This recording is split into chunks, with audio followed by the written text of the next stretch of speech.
Good morning, everyone. Today is August 10th, and I had to make this video today.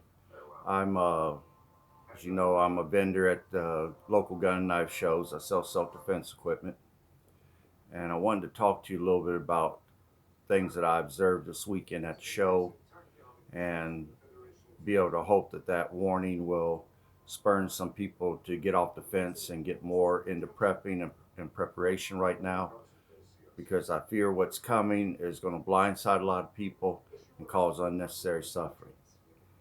Um, First off, I want to say at the gun show this weekend, a lot of people came in. There's a relationship between prices and disasters. I mean, anytime there's a disaster, like for example, a hurricane's coming, people get a 6 or 7 day notice that something is coming, and they'll wait till the day before, up to 3 days before, to go out and buy a bunch of stuff. And when they get out there, they find that the prices have increased. They've risen, sometimes even tripled over what they were. Food, water, even gas prices go up.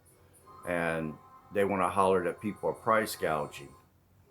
Well, I want you to get used to that as being the norm, not the exception to the rule. Whenever there's a disaster, where anytime there's hard times, anytime there's shortages, prices are going to go up. So that brings me to my next point.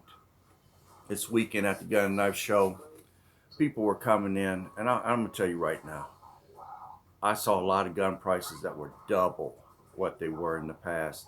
If you, like for example, if you were used to paying between $450 to $550 for a Glock pistol, well, I can tell you right now, you're going to pay $800 to $1,100 for one. I don't care. As long as it's brand new, that's going to be price range, and the used ones are going to be between 600 to 800 bucks. So if you go there and you start looking at different guns and you see the prices are double, and you think, well, I'm just going to sit and wait until the prices come back down, well, I can tell you right now, they're not coming back down. Um, they're going to probably even go up again before Christmas time. And then there were those who came in that were looking for ammo, only to have their hopes dashed, because if if they came in 2 hours after the show opened, a lot of popular calibers were sold out by then. People were buying cases of ammunition.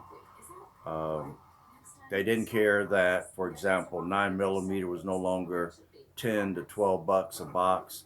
It was 25 to 35, and that was for standard ball ammunition, not hollow point, standard ball ammunition, box of 50. A friend of mine bought a box of 40 caliber flat nose ball ammunition, brought it over, showed it to me. 50 rounds, $45. That's what he paid. And he was pretty upset about it. I mean, I saw double aught buckshot go from 250 to 5, and now it's $13 and some change for 5 rounds, and that's double aught buckshot. So there were people who came in that were so upset by the price that somebody even said that they were going to report it to the governor for price gouging. Well, there's nothing he can do about it. It's a free market society that we live in. You can charge whatever you want that the market will bear, and the buyer has the power to take his money and walk away.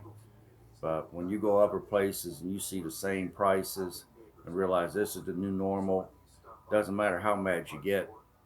If you need it, you better buy it, because hard times are just down the road. So that brings me to another point here. I saw many people walk out that got into their emotions, or yeah, their emotions. I mean, they got real emotional over seeing these new prices, while others didn't care. They knew that they needed it, they had to have it, and they had to pay a price for waiting to the last minute to go out and buy something. So for those of you that have been on the fence all this time, you haven't bought anything, you feel that the supply market's going to always be open, and that anytime you need something, you can go out there and get it. Well, I can tell you right now, just in time is broken.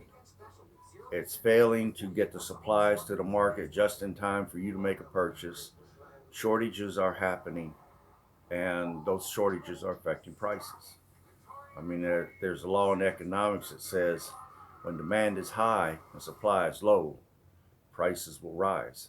And that's what you're seeing going on right now. There's those who came in that looked for ammo first and was going to go buy a gun and then couldn't find the gun in the calibers that they bought. There was others who came in and bought guns first and then went and looked for the bullets and couldn't find the bullets for the guns. So they were pretty upset when they walked out of there. But that's what's going on right now. So what that did was it made me go and investigate shortages that are going around the world. I mean, not around the world, but here in the United States. I'm going to read to you just a short list of what I compiled here. Right now, in the United States, if you go out and try to acquire these items, depending upon the population density of your area, and I found that the areas that have the biggest populations are filling these shortages quicker than cities that have lower populations. But these are the shortages that are happening right now. One, seeds. If you try to grow a garden, you're going to run into a hard time finding seeds. Flour, sugar, copper, guns, ammo, freezers, bikes like bicycles, freeze dried food, change, which is coins. You've heard about the coin shortage. Beef, especially if you're going out to buy like a quarter of a cow or a half a cow, people are on a waiting list. Medicine, beans, rice, exercise equipment, tillers, treated lumber, and kiddie pools. And I couldn't believe the kiddie pools. I came home from the show, went over to my daughter's house, gave her some money. I wanted to go out and buy a kiddie pool for my grandson. And they went out, they searched. The local stores were all out of them. Apparently, when we went into lockdown, a lot of people realized they couldn't go to the gyms, they couldn't go do certain things, so they bought bicycles, they bought weight equipment, they brought kiddie pools and other things to entertain the children. And seeing that those things were all made outside this country, uh, there's shortages exist in those products. So right now, I'd want to say that with the state of economy that's going on right now, you have 18 million people in this country that cannot put three meals a day on the table. They can only do 1 to 2. That's 18 million.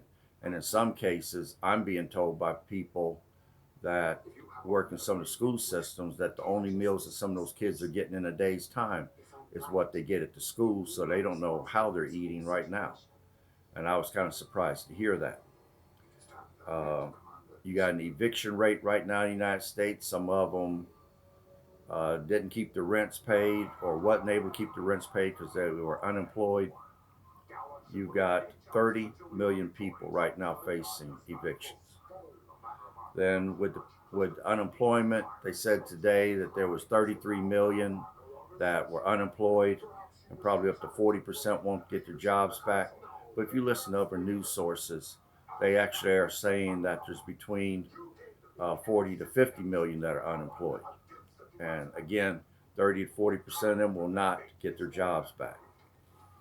That's going to create a state of desperation in people, and desperate people are going to do desperate acts. That's another reason why you want to get your self defense up, because things have the potential to get very bad right now. Uh, they're talking like that there could be a food shortage coming up.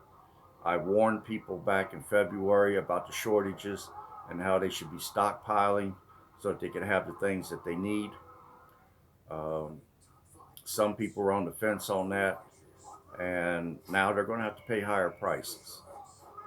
I'm sorry they couldn't take advantage of the lower prices at the time, but if a food shortage actually occurs, and I do feel that one occurs, and I do feel that it can occur or be sparked by, say, a market crash, or right now we have the crop reports that will be probably coming out at the end of October. Last year, the crop reports in the United States came in short, and there's a saying in survival that 2 failed harvests will constitute a disaster. Now, we in this country, we may not feel the food shortage, but there will be people around the world that will starve if our crops come in short and everybody else's do. So, but we will have to deal with higher prices. And again, like I said, there's already 18 million people in this country right now that cannot put 3 meals a day on the table. And it's going to get much worse before it gets better. Because if we go into another lockdown, that can put us in a Great Depression at that point, as well, almost collapse our economy. Uh, Bad things are going to happen. And I'm not trying to scare anybody here. I just want to warn you so that you can be prepared for this. Uh, and when that occurs and the majority of people wake up to it, there's going to be panic buying out. That's going to be crazy. I mean, if you think the panic buying was bad for people buying toilet paper and actually getting in fights with each other inside stores and out in the parking lots, imagine what it's going to be like when people who are unemployed or just starving sees you coming out the store and you're pushing a grocery cart and all they got to do is take it from you to have something to feed their family. I mean, I've already heard in certain coastal states that's going on right now. They have what they call a piranha attack, where you can come out of a store and groups of people will come up to you real quick, and everybody's reaching for a bag, running in a separate direction. And those are the ones that are being nice. The others are trying to beat you down and take your stuff. So again, you don't want to be out there when that happens. If you can stockpile now, stockpile things that you're going to need and that you like to have. When those things go down, you could be sitting at home watching CNN and watching what's happening, watching Facebook, watching the videos, and knowing that you're in the safety of your home and you're not out there in the middle of that. Because if you think trouble on Black Friday is bad where people are fighting over TVs, this has the potential to be far worse. And I'd hate to see anyone get shot over it, but in this day and time where so many people are carrying guns, it's going to happen. It's going to happen. But you don't want to be out there when that panic buying happens. Uh, the crop reports again are going to be crucial. I'm going to be watching for those in October to see how they come in at and hope and pray that they come in showing a bumper crop and not a bunch of failed harvests. Uh, but going back, I want to say you want to learn and remember all that you can right now. With what we're about to go through, and I do feel that we're going into a depression. We're on the outer edge of one. My parents were able to sit me down and tell me what they went through during the Great Depression, how many years it lasted, and how World War II brought us out of it. But they gave me great details on having to have ration cards to buy stuff. You could have cash money, go out to buy something, and if you've already bought your allotment, even though you had cash and he's even willing to overpay for something, it didn't mean anything. You couldn't get it. So you want to be as independent as you possibly can. And I do want to say, I want to recommend some workarounds here, things that you can do in advance to prepare you for these shortages that are going to get worse. They're not going to get better as we get further in the year. Um, One, I like to say that you should go out and buy all that you're going to need to make your life easier. I mean, if you like having toilet paper, you like having toothpaste, you like having medicines, if you want to have board games for your kids in the event the power goes out, that you can still entertain them, anything that can keep you entertained, and products that you may take for granted right now that you feel that you could use in the event something happens. If it's going to make your life easier, go out and get it. And that includes cleaning supplies. It could include extra shoes because most of the clothing that we have, our shoes, our clothes, they're made overseas. It's a matter of time before there's going to start being shortages there. If the borders don't reopen and this goes and lasts a long time, it's going to get really bad. Okay, along with buying what you need to make your life easier, and you're going to want to stockpile that. You want to get out of debt as fast as you can. Don't make new debt. Don't go out and look to buy cars or houses or different things at this time if you can avoid it. And if you can try to pay off credit card debt, anything that you can do to get out of debt, do so. Third thing will be start and work on maintaining some sort of emergency fund, because as we get deeper into these shortages, if anything happens, sudden loss of employment, you get hurt, someone in your family gets hurt, have to go to the doctor. These bills are not cheap. They're unplanned, and you don't want to get blindsided. And even if you get laid off, what if your job? What if you're one of those that where the job will not reopen? You totally have lost your job. You're going to need money to last you until you can find a new job. Or say that you're currently unemployed right now and you get the stimulus check coming in. Instead of going out buying TVs with it, put that money back, because sooner or later unemployment money is going to run out.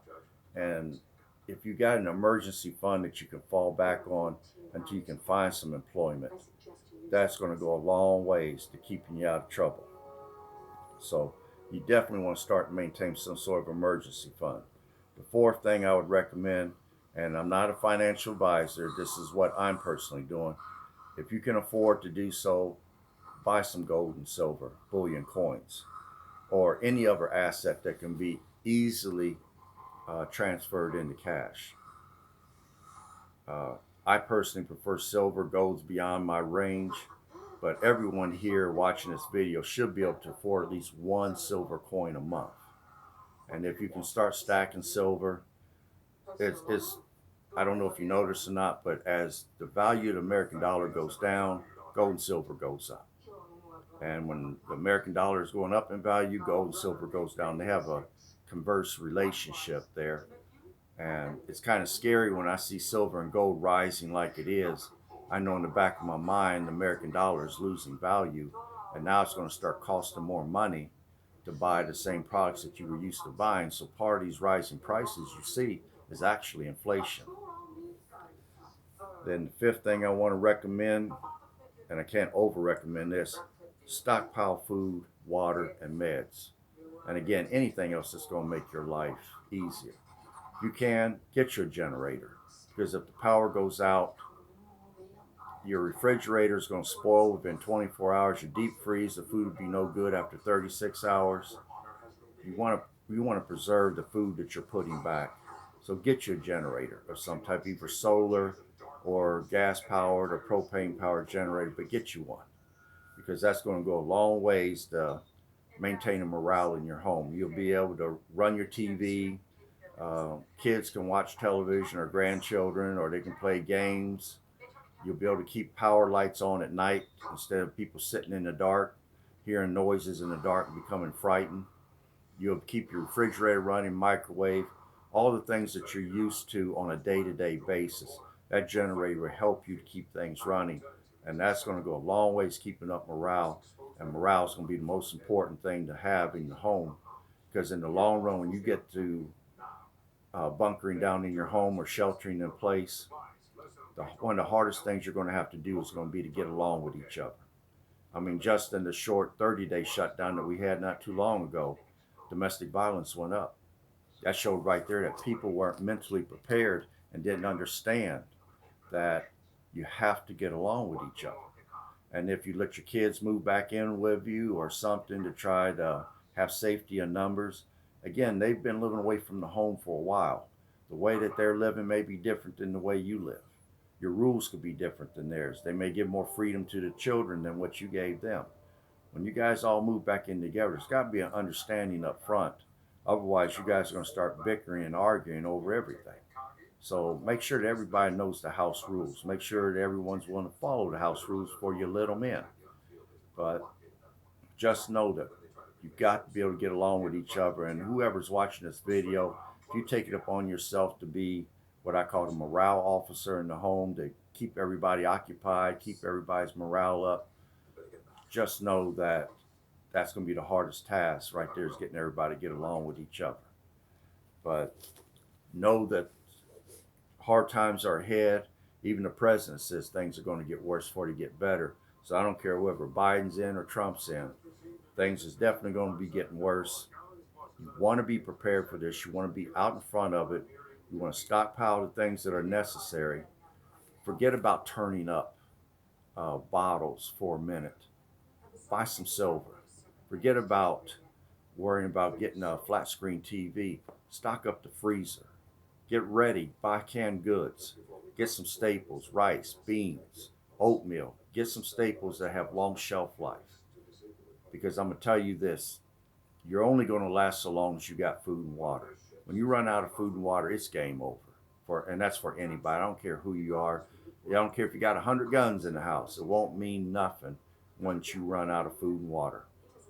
And just be prepared and get mentally prepared. Get everybody on the same page if you can. But just know that the panic buying, as soon as the market collapses or the dollar collapses or anything that's getting ready to happen happens, or we go into another lockdown, which I believe is highly possible between September and October. If they can't get these COVID infection numbers down, another lockdown is definitely going to be imminent. So get out in front of it. Get everything stocked up that you're going to need. So when it happens, you can sit back and watch television and watch all the last minute people out there doing battle with each other over what few resources are left. Because you've already got yours. You've got nothing to worry about. I mean, when people are not prepared, panic is the end of the day. People who are prepared are confident and they're relaxed. They don't feel the stress and they got peace of mind. And I can't tell you how important it's going to be to have peace of mind through what's coming. So I'm going to stop there. But again, what I witnessed this weekend at the gun show, a lot of panic buying and a lot of shortages on guns and ammunition. I feel sorry for those that waited so long that they're going to have to double pay for everything now. And those who feel they don't have to, they're going to end up with nothing. When the hammer drops, they will have nothing. So don't be that person. Get out there and get what you need. And I'm going to dedicate this video today to someone I talked to recently on the phone. She let me know she appreciated my information. Her name is Kim Danny. And another friend of mine, uh, see, what is her name? Naomi Spears. Today's her birthday. I want to wish her a happy birthday. So I hope you guys heed the advice that bad things are coming and they're coming soon. They ain't going to be that far down the road. And you want to get out in front of this and get prepared. So you guys have a wonderful day and bye-bye.